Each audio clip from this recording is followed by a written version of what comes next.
नमस्ते, investing minds में आपका स्वागत है। मैं हूं उत्पल चौधरी। देखिए, अमेरिका और चाइना के बीच जो उसके दोनों के डेलीगेशन जो 2 दिनों तक बैठे, जिसके बारे में कल हमने बुलेटिन में बताया था, उसका पूरा का पूरा जो है फ्रेम आ गया है कि किस किस लेवल पे बात होगी और क्या क्या बातें होंगी, और उस पर रजामंदी हो गई है एक तरीके से। तो ये जब ट्रंप और शी जिनपिंग जब मिलेंगे तो उसमें जो है उस पर मोहर लगना लगभग तय हो गया है, ऐसी बातें हैं। उसके अलावा भी 2-4 बातें आएंगी उसमें, लेकिन जो उसमें जो सबसे बड़ा जो पॉइंट था कि रेयर अर्थ मटेरियल को जो है वो 1 साल के लिए टाल रहा है। वो जो रिस्ट्रिक्शंस लगाया था चाइना ने, उसको 1 साल के लिए रोक रहेगा। दूसरी बात कि ट्रंप जो है वो 100% जो टैरिफ लगाया था उसको वो वापस ले रहा है। साथ में फेंटानिल और जो है सोयाबीन, इन मुद्दों पे भी बातचीत होगी। और लेकिन जो सबसे अहम चीज़ है कि युआन को जो है एक स्टेटस मिलेगा। युआन जो एक करेंसी के तौर पे अपने आप को इस्टेब्लिश कर रहा है, उसको जो है अमेरिका की तरफ से जो है उस पर पॉजिटिव रहेगा। और ये बात जो है ये सबसे अहम बात है, इस पे बाद में हम लोग बातचीत करेंगे। लेकिन इसका ये असर हुआ जो हम लोग कल के बुलेटिन में भी कहे थे कि अगर डील फेवर में रहा तो शेयर बाजार ऊपर भागेगा, गोल्ड और सिल्वर नीचे जाएगा। और अगर नेगेटिव रहा तो फिर ये गोल्ड सिल्वर ऊपर भागेगा और शेयर बाजार नीचे जाएगा। क्योंकि जो आउटकम आया है वो पॉजिटिव है। हालांकि एक्सपर्ट लोग कह रहे हैं कि ये तात्कालिक है, लॉन्ग टर्म में कुछ नहीं है, कोई कुछ बदलाव नहीं हो रहा है, क्योंकि इंडस्ट्रियल पॉलिसी हो गया, इको रीबैलेंसिंग हो गया, इकॉनमी फेयरनेस वाली बात सब जस की तस पड़ी हुई है। लेकिन जो भी है, इस समय जो खतरा मंडरा रहा था वो टलता हुआ दिख रहा है इस समय। अब जो होना है वो 30 अक्टूबर को होगा, जब ये दोनों बैठेंगे। फिर जो है उसमें से हो सकता है कि ये जो फ्रेमवर्क वो है, इससे कुछ और चीज़ें आ जाए पॉजिटिव एस्पेक्ट में। तो इसको लेकर शेयर बाज़ार, दुनिया का जो तमाम शेयर बाज़ार है उसमें आज तेज़ी देखा जा रहा है। एशिया का बाज़ार, यूरोप का बाज़ार, अमेरिका का बाज़ार। और ये बुलेटिन मैंने जो है रात में ही रिकॉर्ड कर लिया है। एक्चुअली सुबह सुबह मुझे कहीं निकलना है, इस कारण जो है मैंने इसको रात में ही रिकॉर्ड कर लिया है। तो इसलिए अगर इसके बाद से कुछ अपडेट हो गया होगा तो उसके लिए एक्सट्रीमली सॉरी। लेकिन चूंकि बुलेटिन जारी रहना चाहिए, छूटना नहीं चाहिए, इसलिए मैं रात को ही रिकॉर्ड कर लिया हूँ। तो इस समय तक जो सिल्वर और गोल्ड में जो है भारी बिकवाली देखी गई है। जो है सिल्वर जो है वो पहुँच गया है 4.90% नीचे इस वक्त। और हो सकता है कि जब सुबह आपको बुलेटिन मिले तो उस समय कहानी कुछ और रहे। और गोल्ड में जो है लगभग 3.5% की गिरावट देखी जा रही है कि क्योंकि ये जो एग्रीमेंट वाली जो बात आ गई है पॉजिटिव, इससे शेयर बाजार तो उछला और जो है धातु वाला जो है वो नीचे गिरा।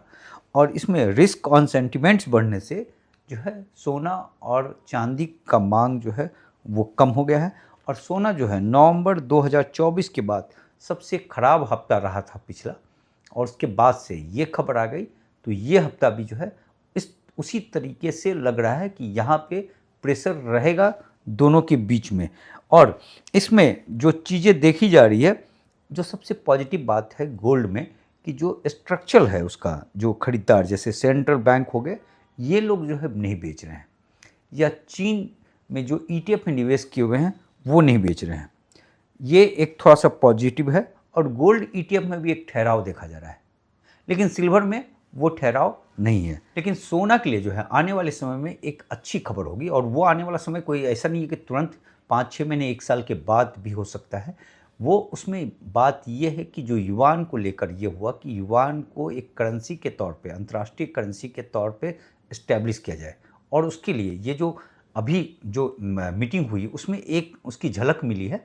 और इस पर जो असली जो है वो जब ट्रंप और शी जिनपिंग मिलेंगे तो उसमें जो है उस पर किस तरीके से अप्रूवल दिया जाता है वो चीज़ें होंगी। क्योंकि चीन चाह रहा है कि जिस तरीके से डॉलर के पैरेलल में एक करेंसी खड़ा हो, हालांकि डॉलर का योगदान बहुत ज़्यादा है, 56% का है, अभी उतना नहीं है, लेकिन एक जो है शुरुआत होगी कि उसको एक करेंसी के तौर पे दिया जाए। और इसके लिए जो चीन के पास जो योजना है कि वो अंतर्राष्ट्रीय व्यापार में जो युआन पे जो आप ट्रेड करेंगे और जो तमाम चीज़ करेंगे तो उसकी सुरक्षा के लिए सोने का विकल्प का उपयोग किया जाएगा। देखिए, ब्रेटन वुड्स जो था पहला 1944 में जो बना था, तो उसको सोने के बदले में डॉलर था। फिर ब्रेटन वुड्स 2 आप जिसको कह सकते हैं, उसमें फिर डॉलर जिस जो है सोना से हट गया और एक विश्वास पे चला गया। अब चीन जो है, ये जो तीज होगा, ये ब्रेटन वुड्स 3 हम इसको कह सकते हैं। इसमें जो है ये सोना वाला जो है गारंटी देने की बात कर रहा है। चीन का उद्देश्य है कि युआन जो है वो डॉलर का जो है एक सुरक्षित विकल्प मिले, और ये काम जो है सिर्फ व्यापारिक लेन देन के लिए होगा। और इसके लिए संघाई गोल्ड एक्सचेंज के जरिए हांगकांग और सऊदी अरब में गोल्ड वॉल्ट्स खोले जाएंगे, जिसमें विदेशी पार्टनर जो हैं वो सोना जमा करके जो है युआन ले सकते हैं, और फिर उसके जरिए आप जो है बिजनेस कर सकते हैं। क्या होता है कि जब आप युआन पे करेंसी हो जाएगा, अभी क्या है लोकल करेंसी पे हो रहा है, और ये चीज़ें हैं जो अमेरिका के साथ भी हो रहा था कि डॉलर जो, क्योंकि वो करंट अकाउंट डेफिसिट क्यों नहीं कर पा रहा था, ठीक, क्योंकि बाकी जगह डॉलर की मांग होती है, तो डॉलर की मांग के चक्कर में जो है उसको चीज़ें ज़्यादा मंगवाना पड़ रहा था। तो ये चीज़ था, चूँकि गोल्ड स्टैंडर्ड बेस्ड नहीं था, लेकिन चाइना का जो योजना है इसको गोल्ड स्टैंडर्ड बेस्ड किया जाएगा, और उसमें ही होगा कि लोग गोल्ड जमा करेंगे और उसके बदले में उसको युआन दिया जाएगा, और उसके बदले में चाइना से ट्रेड करेगा। क्योंकि चाइना का जो ट्रेड है वो 120 कंट्री के साथ है, और जो ग्लोबल साउथ है, खासकर जो इक्वेटर के नीचे वाला जो पोर्शन है, वहाँ जितने कंट्री हैं उसमें जो है चाइना की पूरी तरीके से मोनोपोली है वहाँ पे। तो ये इस तरीके से जो है वो अपनी करेंसी को मजबूती देने की कोशिश कर रहा है। देखिए, डॉलर जो है इस समय कमज़ोर हो रहा है, चूँकि अमेरिका का इकॉनमी जो है उस तरीके से ठीक नहीं कर रहा है, और अमेरिका पे जो है कर्ज काफ़ी ज़्यादा है। 124% कर्ज है उसकी जीडीपी का, जिसका प्रेशर उस पर देखा जा रहा है। और जब डॉलर कमज़ोर होता है तो उसके साथ साथ जो बाकी करेंसी है उस पर भी कमजोरी आ जाती है।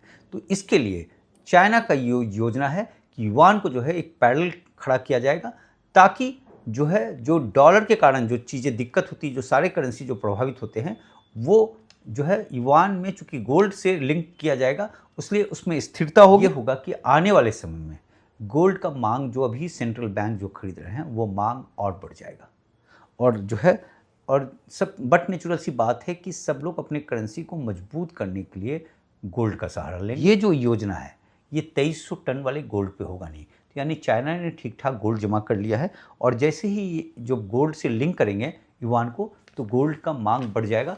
इसलिए गोल्ड वाले इसमें आने वाले समय में गोल्ड का डिमांड रहेगा। बाकी हम अपने शेयर बाजार के बारे में बात कर ले। हमारे शेयर बाजार में जो आज अच्छी खासी तेज़ी रही, 170 पॉइंट्स की बढ़ोतरी देखी गई, 0.66% की तेज़ी थी।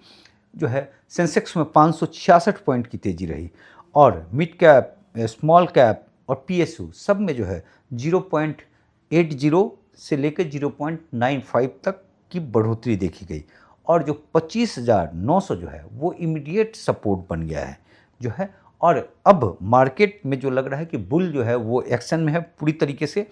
26,000 का लेवल क्रॉस किया था, लेकिन फिर बिकवाली आई, ये नीचे आ गया, और ये दूसरी बार है। इसके पहले भी 26,100 को क्रॉस किया था वो, और फिर बिकवाली आई थी, फिर नीचे चला गया था। लेकिन जो इस बार जो चीज़ें हैं शेयर बाज़ार में कि ग्लोबल क्यू जो है वो सबसे बड़ा महत्वपूर्ण है। एक तो जो चाइना और यूएस का जो डील है वो सबसे बड़ी बात है, दूसरा यूएस का जो फेड रेट कट है वो एक दूसरा अहम पॉइंट है, और जो मार्केट जो खुला था इस कारण जो है उसका ओपनिंग काफ़ी पॉजिटिव रहा था, गैप अप ओपनिंग किया था, और पॉजिटिव मोमेंटम को जो है दिन भर उसने मेंटेन करके रखा हुआ था। तो ये चीज़ें हैं, तो इससे लग रहा है कि आने वाले समय में शेयर बाज़ार में एक बुलिश ट्रेंड इस वक्त दिख रहा है। अब गिरना होगा, बिकवाली होगी, प्रॉफिट बुकिंग होगा, वो अलग इशू है, लेकिन अभी जो चीज़ें दिख रही हैं वो एक बुलिश ट्रेंड वहाँ पे रिफ्लेक्ट होता हुआ दिख रहा है।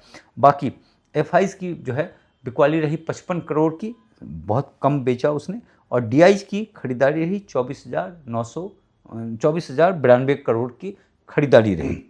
एक पॉजिटिव खबर है पीएसयू बैंक को लेकर, और आज पीएसयू बैंक के शेयर्स ने अच्छा किया।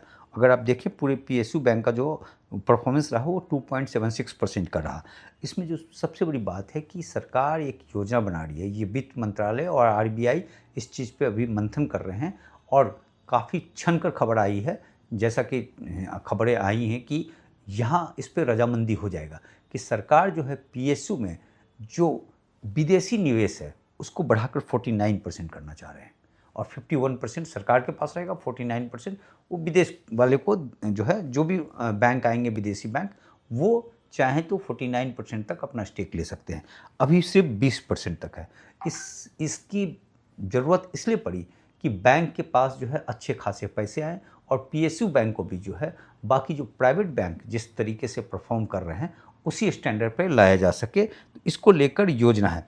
और इस पे है कि भारत के बैंकों पे जो है विदेश के बैंक इस समय काफ़ी पॉजिटिव हैं, क्योंकि अभी हाल में ही जो देखा गया था कि दुबई की जो एमिरेट्स एनबीडी है उन्होंने जो है स्टेक लिया यहाँ। जापान का जो सुमितो मित्सुबिशी है उसने लिया, जो है उसके एक ब्लैक स्टोन ने लिया अभी फेडरल बैंक में, जो है ज्यूरिक इंश्योरेंस है उसने इन्वेस्ट किया। तो यहाँ काफ़ी पॉजिटिव देखा जा रहा है, क्योंकि दो बातें, क्योंकि एक चीज़ वो देखा जा रहा है कि जिस तरीके से चीन ने इकोनॉमिक क्रांति किया, आने वाले समय में आने मतलब अब से 5 साल 10 साल के बाद जो है भारत का परफॉर्मेंस उसी तरीके से रह सकता है इकोनॉमी के पॉइंट ऑफ व्यू से।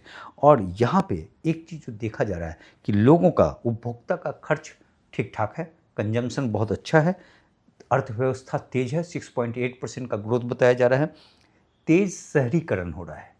और ये जो ग्रोथ आ रहा है कि 35% से लेकर 80% जो है तेज शहरीकरण का वो देखा जा रहा है, परसेंटेज देखा जा रहा है कि जो गांव जो है और कस्बे जो हैं वो शहर में तब्दील होंगे। ये एक इसको लेकर जो बैंक वगैरह जो है, और यहाँ डिजिटल इकोसिस्टम बहुत शानदार है। तो ये जो बाहर के जो बैंक है, मेन है बॉस कि यहाँ पे पब्लिक इतनी ज़बरदस्त है, पैसे पब्लिक है तो पैसा है, कंजम्पशन है, तमाम चीज़ है, तो इसलिए बैंक यहाँ आना चाह रहा है। तो ये चीज़ें और सरकार इसको इनकेस करने की कोशिश कर रहा है। और इस समय जो 12 सरकारी बैंक हैं और इसका टोटल संपत्ति है 171 लाख करोड़ का, और कुल बैंकिंग क्षेत्र का 55% पीएसयू के पास है, 45% प्राइवेट के पास है। तो पीएसयू का दबदबा अभी है, लेकिन इसमें आप परफॉर्मेंस में देखेंगे तो प्राइवेट बैंक का परफॉर्मेंस ज़्यादा अच्छा होता है, तो सरकार उसको दुरुस्त करने की कोशिश कर रहे हैं। और इसी साल जो है ये देखा गया है कि लगभग 1,30,000 करोड़ रुपये का जो है बैंकों में इन्वेस्ट हुआ है, जो है विदेश के बैंकों द्वारा। जिन्हें मेरा कोई सुझाव नहीं है, सिर्फ जो है न्यूज़ के तौर पे मैं इसको पेश कर रहा हूँ। बस इतनी खबर है, कल मिलते हैं। और ये बुलेटिन रात को ही रिकॉर्ड कर लिया था, चूँकि सुबह मुझे कहीं निकलना है, जिसके कारण इसमें थोड़ा सा जो अपडेट में हो सकता है कि कहीं कहीं कुछ कसर रह गया होगा। तो प्लीज़ इसको बेयर कीजिएगा और लाइक सब्सक्राइब कीजिए। Thank you.